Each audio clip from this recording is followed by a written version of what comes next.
It's finally the moment where I'll give you my thoughts about this DJI Osmo 360, but stick around because you're gonna be surprised about what I will say in today's video. Let us start. Hello there, I hope you are all good. In today's video, I'm going to talk about this Osmo 360. By the way, this is the second unit. The first one got scratched in London. I'm preparing the package to send it back to DJI, so I ordered another one. It arrived, I finished some tests on the new unit, and now I'm ready to share with you my thoughts about this camera. There are lots of good things about this camera, lots of, well, not so good things or average things about it, and some bad things about this camera. I will try to share with you my thoughts about it and the way how I use this camera for. So my thoughts might not be yours, my ideas might not be yours, my way of use this camera might not be how you use your camera. So these are my thoughts based on my experience with this Osmo 360. And to be fair, I will put also the Insta360 X5 into this video as a comparative point, because these are the basic two 360 cameras in the market today, and it's very obvious to use the Insta360 X5 along with this one to have a better understanding of this camera. By the way, in speaking of the X5, we know that the X5 is a little bit taller, a little bit heavier. This one is more like a rectangular shape, and after all, both are great in hand. I like the Insta360 X5 because you can hold it without touching the lens backside, and this one it's a bit complicated to hold it without touching the lens. But anyway, these cameras are meant to be used with selfie sticks, so having it square or rectangular or vertical cameras, it's not of a big deal in my opinion. In the beginning I thought that I won't like this form factor, but at the end this one is quite interesting, and this is a very appealing form factor. I know that we cannot put it on that retractable selfie stick from Peter McKinnon with Insta360, it won't fit, and that one was a great addition to my Insta360 X4, X5. But yeah, for this one, it's, well, I really like the shape of this camera, the form factor, it's quite interesting, and it fits in the pocket without issues. Well, you have to protect the lenses, don't put it in your pocket without protection of the lens. But yeah, the form factor of this one is quite interesting, and once again, this is something that I really loved about this Osmo 360. Add to that, the screen of the Insta360 X5 is vertical, and for me it's smoother, it's more responsive compared to the screen of this DJI Osmo 360. And I found that when I was shooting outside, the screen of the Insta360 X5 was brighter and clearer compared to the screen of this one. I don't know why they didn't use the screen of the Osmo Action 5 Pro on this one, or maybe they used it, but there is something that has changed between the other version and this one. So yeah, I was expecting to have a better screen.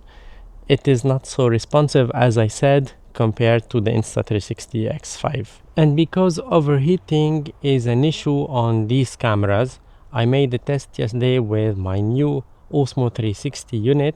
I set them here in the garden. The temperature was between 21 and 23 degrees. They were in the shade. The Osmo 360 and the X5 8K 30 frames per second. I was using the normal battery on the X5, not the Ultra one. So I was using them side by side. I was recording for more than an hour, and I didn't have any overheating on these cameras, any notification of overheat on the cameras. And that's great, because normally I don't use these cameras for a long time. I use them for a few minutes and that's it. But I made this test yesterday. Do not do it at your home, because this one was burning hot. And yeah, whenever you touch it, it was so hot on the touch. The Insta360 X5 was cooler on the touch, but it was warm, let's be honest. But none of those two got overheat with this test. And I noticed also something, that I had about 20% battery left on this DJI Osmo 360 and about 37% battery left on the Insta360 X5, the normal battery, not the Ultra. I know there is quite some differences between these two. One is recording in 8-bit, the other in 10-bit, but overall one battery lasted for more than an hour and I still have more juice in it. So that's something very interesting on this DJI Osmo 360, except of the high temperature that I got on this camera. It was so hot on the touch. Keep that in mind. So if you are using this one under the sun, I had that issue, by the way, when I first tried to test this camera, the first unit that I got. I was walking in the streets, I had some breeze coming around the camera and it got burning hot, and that's something very disappointing. On the design of the camera, they could have added some heat dissipation things on the back side probably, or on the front side, but I think there was a lack of work from the engineers concerning the heat dissipation on this Osmo 360. But once again, it didn't have any overheat signals, it didn't shut down, it was burning hot. So if you are using it with a selfie stick, you are fine, but don't touch it with your hand because that might damage it, because it was really hot yesterday when I did the test. And not to forget that the battery of the Osmo 360 are exactly the same as the batteries of the Action 4 and Action 5 Pro. So if you have an Action 4 or Action 5 Pro, you can use the batteries with this one, and that's a great positive point for the Osmo 360 over the Insta360 X5, because the batteries of the X5 are different from the batteries of the X4, from the batteries of the Ace Pro 2. So this is a very good point for DJI. Last week I posted a short video about the fog issue of this Osmo 360. This video got lots of views, lots of creators used it also in their content, and that's very nice, by the way. And I got a message from DJI telling me to open the battery door to let the humidity out and then to use it again. But even without doing that, the fog issue disappeared a few minutes after, to be honest. But there are people who they criticized me about it, and the reason why I did that is that because there are people that will use this camera underwater or in the ski season, and if this camera cannot support these temperatures, that's a bummer. So yeah, that was the main reason why I did that video. And yesterday when I got the new unit, I compared it to the Insta360 X5. I used them the same way. I put them both under the water, under the tap. The temperatures of the room was exactly the same because I made them in the same conditions. This one got fogged, but not the Insta360 X5. That means that once again, even with the new unit, I have this issue. So this fog issue appeared on my two DJI Osmo 360, even though I opened it to let the air go out, the humidity go out as DJI suggested. But even still, it's not something that you'd like to do every time you are using your camera or every time the conditions are changing. Am I right? Anyway, let us stop talking now and let me show you some footage that I took with this one compared to the X5 side by side. I took them in London. There are videos in daytime, there are videos in low light conditions, there are videos in very extreme low light conditions. So sit back and enjoy this footage.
As you know, the maximum resolution of the Osmo 360 is 8K 50 frame per second compared to 8K 30 frame per second on the Insta360 X5. So I've been using these two cameras side by side in exactly the same settings, 8K 30 frame per second, in order to have the same kind of resolution on both cameras. Keep that in mind.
I was using this camera in standard color profile to compare it to the Insta360 X5, and I found out that the colors of the X5 are more saturated. We have more contrast compared to the image coming out from this DJI OSMO360, and the white balance is not the same on both cameras. The white balance reading is not the same, so you don't have the same colors.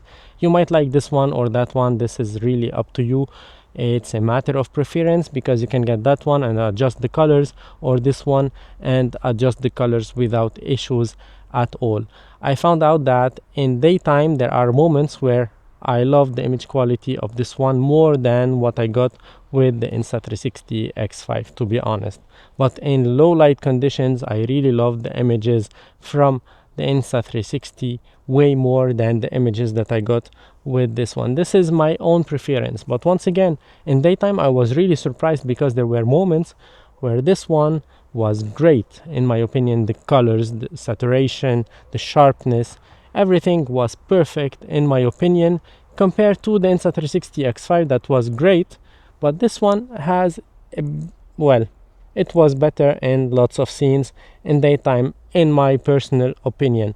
I love the Insta360 X5, but this one was really good. And add to that, the D-Log M on this DJI OSMO360 is great. I really love the D-Log M. Whenever I will use the DJI, I will use it with the D-Log M from now on.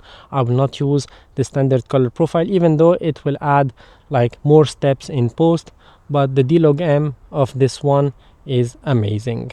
Having a better image quality, in my opinion, in some scenes does not make this camera better than the X5. Let me explain. I had them side by side. I was on the bus making the tour around London to discover the city. Both hit the tree branch. This one, well, the first unit got a scratch on the main lens, on the front lens. The Insta360 was perfectly fine without any scratches, and that's something that you have to take into account, because having a camera that is so fragile is not very useful. I remember a few months ago I had my X5 on my bike. I made the user error. It wasn't fixed very well. It bounced from the bike on the ground and it laid on the lens. When I took it back, we had some scratches on the side but nothing on the lens, and that means that the camera is very rugged compared to this one. This one was totally unusable after that scratch. I went to DJI store, the first one. They mocked at me, or they laughed at me, I don't know what. They told me that I have to send it back for reparation. They didn't suggest anything easier. So if you have only this camera in your vacation, that will be easily ruined if you don't take care of the camera. That means if you don't use this camera in a proper way, because these are action cameras, you might use them out of from your window, from the car or from the bus, or I don't know, and it can easily be scratched. Keep that in mind. These cameras, this one is very fragile. That makes it very hard to use, and especially now in 2025, where Insta360 made those replaceable lenses for the X5. We didn't have that for the X4, but now we have that for the X5, and that's a great deal, I think, for the X5 compared to this one. This one, every time you have to send it back to DJI, so you won't be able to use your camera for many days or many weeks before getting it back. So if you are on your vacation, that might be the end of your footage from your vacation if you scratch your lens. And if you'd like to vlog with this camera, you can connect it easily to any DJI mic, whether the mic 2 or the mic mini, and now in few weeks the mic 3. This is something very nice. They have the DJI Osmo audio. Even the built-in microphone is good on this one, but the Osmo audio that you have to be able to connect your wireless microphone is great on this one. On the Insta360 X5, the built-in microphone is way better than this one, but you can also connect your Insta360 mic Air, and you can connect your Insta360 GPS preview remote that has the mic in it with 32-bit float. So you have lots of options for the audio. Personally, I really love the DJI Osmo audio because I have the mic mini, the mic 2, and in the upcoming weeks I will try also the mic 3. So yeah, this is something very nice if you would like to go wirelessly with your mic. This one I think the DJI Osmo Audio is better than the Insta360 audio system. But if you'd like to use this camera without any wireless microphone, you can rely really well on the Insta360 X5 because the built-in microphone is great with the vocal enhancement and so on that you don't have at all with this one. Once again, it depends on your preference. You might like this one or you might like that one. This is really up to you. The last point in today's video is about the DJI Studio software. I remember when I got the first unit, I had lots of issues with the software, lots of bugs and so on. But when I came from London, I made the update and it was smoother. It's not as good as the Insta360 software because they have much more experience in that, but it's getting better.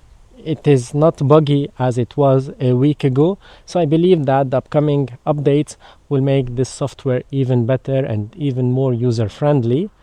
But for now, it is a little bit below the Insta360 software, to be honest. Maybe because I'm not used to it once again, maybe because it lacks some features that we have on the Insta360 that we don't have on the DJI, but I'm quite sure that with some new updates, this software will be better than what it is now and what it was a week ago. So that was it for today's video. I hope you enjoyed it. If so, don't forget to hit like, to subscribe, to ring the bell so you'll not miss my upcoming posts on my channel. If you are interested in this DJI Osmo 360, I have my affiliate link down below. If you are interested in the Insta360 X5, you can get it with my link as well, and you will have free replaceable lens kit with any purchase of the Insta360 X5. And this is a major positive point for the Insta360 over this one. Keep in mind, this one has great image quality, but I don't know if you'd like to sacrifice your camera for a slightly better image quality. Well, it is up to you. Personally, I prefer having the option to change my lens on the go and not ruin my vacation because of a little scratch on my lens. And that's it for today. Ciao for now.